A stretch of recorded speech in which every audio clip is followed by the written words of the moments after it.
George and Jane have been really going strong for a while now. They're thinking about going to that next level. But Jane wants to know, how are things going to be if they decide to have children?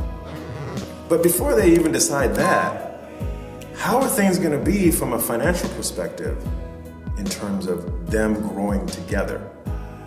In the back of Jane's mind, she's thinking, okay, your finances went on dates with my finances. We seem to be figuring that part out.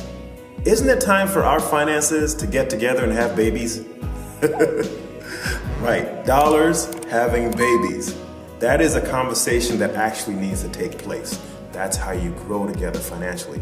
And at our Money Strategies for Strong Couples workshop, we help you through all that.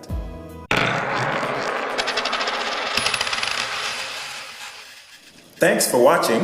A registration link is in the video description. Don't forget to like, subscribe, follow us on social media, and share with a friend.